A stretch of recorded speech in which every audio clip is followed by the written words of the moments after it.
it will confuse you. I've seen girls that have not practiced, and they will trip and fall on stage because they are changing it constantly.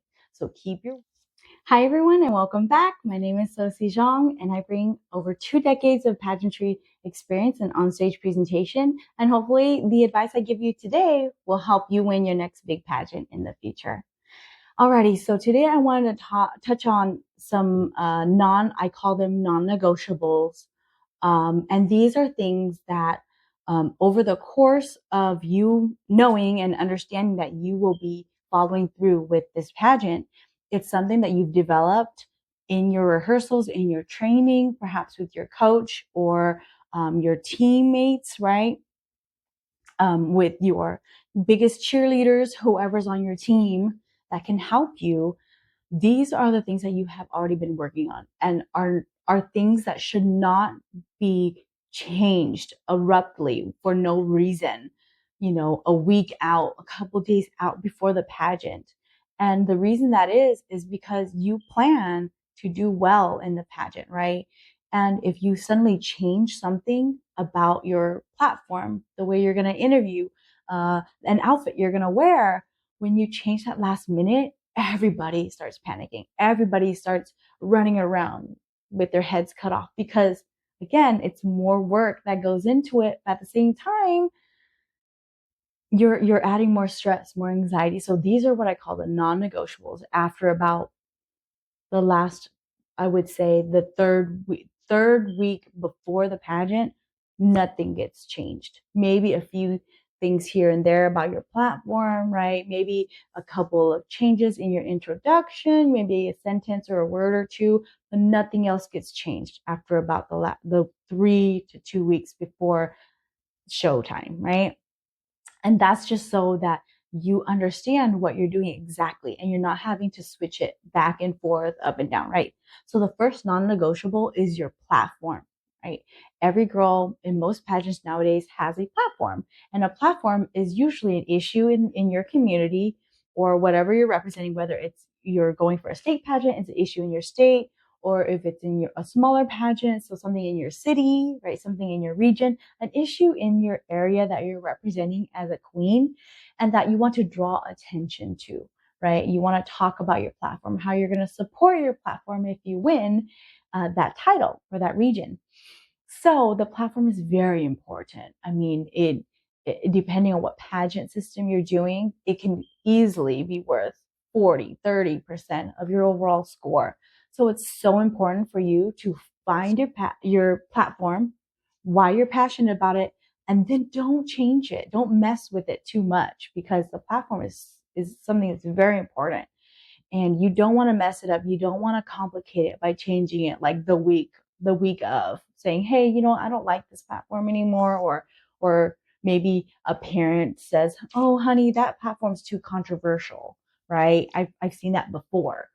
And that's happened to me before in one of my earlier pageants where I wanted to work on this platform. And my parents were like, honey, that's a very controversial topic. You don't talk about that stuff at all, especially in an open public setting. And so again, do not change it. Do not change your platform last minute because somebody's persuading you to, or maybe you don't feel confident.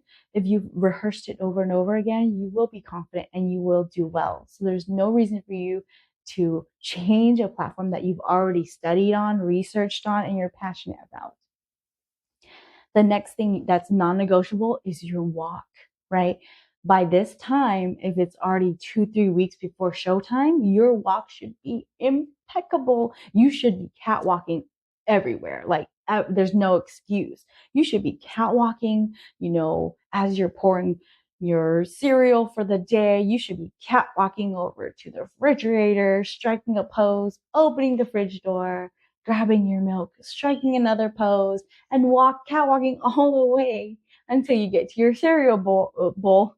And even then, you're striking a pose and pouring your milk, right? So any chance you get to practice your walk is a must, must. The walk, you should not be complicating it and changing it last minute. It's just not, it will confuse you. I've seen girls that have not practiced, and they will trip and fall on stage because they are changing it constantly. So keep your walk going, like focus on your walk, keep your walk strong. Do not try to change it up last minute. Again, and then the next thing, it goes with your talk, right? You should have already been learning how to speak eloquently, perfectly, right? Learning your vocabulary, learning with all the knowledge you're gaining about your platform, you should be learning all the words that are associated with your platform, right? All the lingo that is associated with your platform. You should be learning how to talk professionally, how to talk to different types of people. You should learn about nonverbal communication and verbal communication, right? And so all of that goes into your talking and it goes into your on-stage presentation. So that is a non-negotiable. That is not something that you should be changing last minute. So some examples is if you have to do a speech for your platform, you should not be changing the way you talk about your platform last minute. It's going to confuse you. You're going to get confused and then you're going to get stuck. You're going to get stage frightened on stage. It's just not a good look. So do not change the way you're talking days before the pageant. It's unrealistic. So the fourth thing is your appearance. Pageantry is all about physical appearance. Now, I'm not talking about, the size, your weight or your size. I'm talking about the way you dress and your hygiene, right? When you have committed into being a part of this pageant, from the first rehearsal all the way to the crowning moment, you have committed to put your best foot forward. And every single time you are in a public setting about the pageant, right? You're in a public interview, you are doing a photo shoot, you must look presentable, right? So that means your hair, your makeup, your outfits, right? And I would get this advice from a lot of the girls that I coach, and they'll say that, well, what constitutes as, being dressy or not too dressy or not too formal, right? And I would tell them, imagine you're going with your girlfriends to a Sunday brunch, and that's the kind of outfits you want to be wearing to your rehearsals everywhere you go, right? Sunday brunch. Just think Sunday brunch, and you will know exactly what outfits you will be choosing from your closet. Okay, so you cannot go wrong with Sunday brunch, right? But again, be mindful of where you're going. But usually the Sunday brunch theme is what I always go for with my girls, and I can never. So what do we go over? Your platform, your walk, your talk, and of course your wardrobe, your appearance, right? Your presentability. So I hope these tips helped you. And if you liked what I shared, please like and subscribe. I'm so grateful you were able to join me today. And I'll see you guys next time. All right. Bye.